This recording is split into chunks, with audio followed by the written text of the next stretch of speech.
बात करेंगे अखिलेश यादव की, जिन्होंने आपसे कुछ ही देर पहले एक प्रेस कॉन्फ्रेंस की जिसमें आजमगढ़ से विधानसभा चुनाव लड़ने के उन्होंने संकेत दिए हैं। अखिलेश ने चुनाव लड़ने के सवाल पर यह कहा कि अगर चुनाव लड़ा तो पहले आजमगढ़ की जनता से अनुमति लूंगा, फिर लड़ूंगा। वहीं अपर्णा यादव के सवाल पर बीजेपी में शामिल होने पर उन्होंने बधाई दी और कहा कि नेताजी ने अपर्णा को समझाने की बहुत कोशिश की, लेकिन वो नहीं मानी।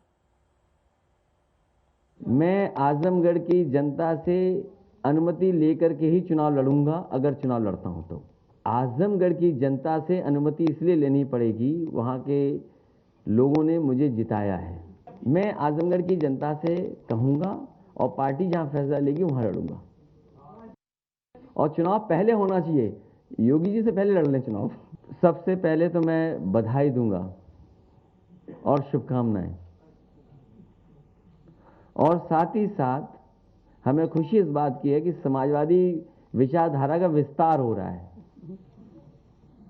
समाजवादी विचारधारा का विस्तार जो हो रहा है, मुझे उम्मीद है कि हमारी विचारधारा वहां भी पहुंच करके और संविधान और लोकतंत्र को बचाने का काम होगा। नेताजी ने बहुत कोशिश की समझाने की।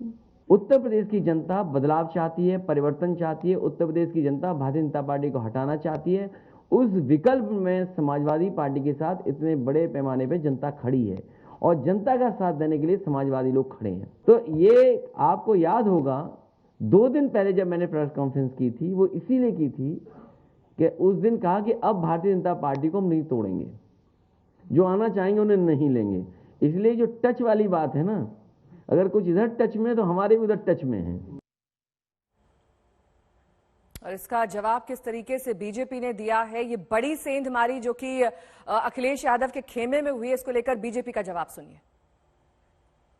उत्तर प्रदेश के पूर्व मुख्यमंत्री और समाजवादी पार्टी के वर्तमान अध्यक्ष श्री अखिलेश यादव जी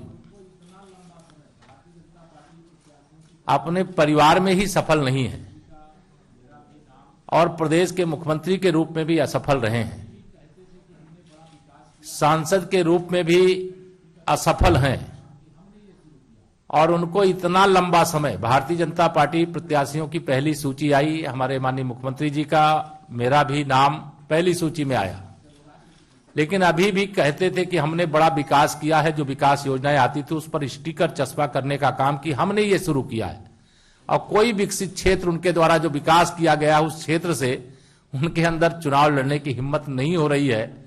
यह जान करके मुझे आश्चर्य हो रहा है। ये मन से चुनाव तो नहीं लड़ने हो जा रहे हैं, भरे मन से चुनाव लड़ने जा रहे हैं, क्योंकि जिस तरह से भारतीय जनता पार्टी ने आदरणीय योगी जी को, आदरणीय केशव मौर्य को जो लड़ाने की बात की है, उसको लेकर कहीं ना कहीं एक प्रश्न तो वहां इनके और सदस्य उठा ही रहे होंगे कि आखिर आप क्यों नहीं लड़ेंगे चुनाव। तो अब भरे मन से ये एक अभी आवाज है, चुनाव लड़ना पसंद करते नहीं है। बैकडोर से आए थे तो बैकडोर से ही वो सत्ता पाए थे, इसलिए मैदान में जाने वाले लोग जो होते हैं वो मैदान में हमेशा दिखाई देते हैं। भारतीय जनता पार्टी का एक एक कार्यकर्ता सेवा भाव के लिए मैदान में रहता है और ये स्वार्थ के लिए आज और या मजबूरी के तहत चुनाव में जा रहे हैं, तो उसका परिणाम उनको पता है, अच्छी तरह से पता है। सपा हो या कांग्रेस हो, ये परिवारवादी पार्टियां थी, अब ये परिवार भी नहीं संभाल पा रही हैं और मुझे लगता है कि चुनाव आते आते तक उत्तर प्रदेश में ये सारे दल बैठ जाएंगे। भारतीय जनता पार्टी 2/3 बहुमत से फिर जीतेगी। दागियों और बागियों के जुगाड़ से विपक्ष का चौधरी बनने की जंग चल रही है। अब दागियों और बागियों के जुगाड़ से विपक्ष का चौधरी बनने की जिस पार्टी में और जिन पार्टियों में जंग चल रही हो, आप देख रहे हो, कोई जो है उत्तर प्रदेश में कहीं से आ रहा है, कोई कहीं से आ रहा है, कोई कहीं से आ रहा है और उनको लगता है कि हम विपक्ष का चौधरी बन जाएं। लेकिन एक बात उत्तर प्रदेश में बहुत साफ है कि उत्तर प्रदेश में फिर से कभी भी किसी भी रूप में उत्तर प्रदेश की जनता न कमीशन को, न करप्शन को, न कम्युनलिज्म को बढ़ावा देगी, न उसके इर्द गिर्द सत्ता को आने देगी। और आज इस बात का एहसास उन विपक्ष के चौधरी बनने की जो चौधराहट कर रहे हैं उनको भी इस बात का एहसास है। इसलिए देखिए आपकी कहाँ से आकर के और विपक्ष की चौधराहट की चूचू के मुरब्बे जैसी जो है वो चाल चल रहे हैं लोग। अभिषेक मिश्रा मेरे सहयोगी इस वक्त तमाम जानकारी के साथ जुड़ गए हैं। अभिषेक, देखिए, अखिलेश यादव के साथ इस वक्त बहुत सारी चुनौतियां जुड़ गई हैं। पहले तो उनके घर में ही सेंधमारी हो गई है, अपर्णा यादव बीजेपी से जुड़ गई, अब उनकी काट खोजनी पड़ेगी। उसके बाद उनको ये तय करना है कि कहां से वो चुनाव लड़ने वाले हैं। हालांकि कुछ हद तक स्पष्ट हो गया है कि हो सकता है वो आजमगढ़ से ही चुनाव लड़े। तीसरी जो उन पर इस वक्त तोहमत लगाई जा रही है वो है कि बागियों के दम पर वो चुनाव लड़ रहे हैं, दागियों के दम पर चुनाव लड़ रहे हैं। देखिए, बिल्कुल इस बार के चुनाव में अखिलेश यादव के आगे दोहरी नहीं तिहरी चुनौती है। आपने बिल्कुल ठीक कहा, क्योंकि परिवार में जिस तरह की सेंधमारी करी है बीजेपी ने, छोटी बहू पहले आ चुकी है और उम्मीद की जा रही है कि आने वाले समय में और भी लोग आ सकते हैं।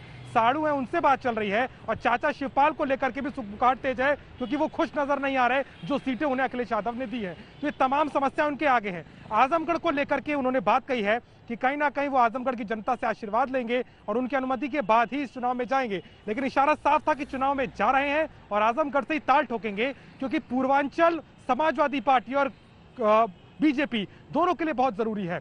और इस लड़ाई में उतर के न सिर्फ वो सीधे तौर पर ये इशारा कर रहे हैं, बल्कि इसके साथ ही साथ ये भी बता रहे हैं कि कैसे वो काडर के साथ खड़े हुए हैं। और रही बात जो दागियों को लेकर के आरोप लग रहे हैं और जो जिस तरीके से तमाम नेता एक एक करके उनकी पार्टी में आ रहे हैं, उसको लेकर के कहीं ना कहीं सवाल जो बीजेपी ने खड़े किए, और लगता है कि समाजवादी पार्टी के खेमे को संभालना अखिलेश यादव के लिए चुनौतीपूर्ण होगा। इसीलिए उन्होंने जमीन पर उतर के चुनाव लड़ने का भी फैसला किया है। ठीक है, बहुत बहुत शुक्रिया अभिषेक इस तमाम जानकारी के लिए आपका।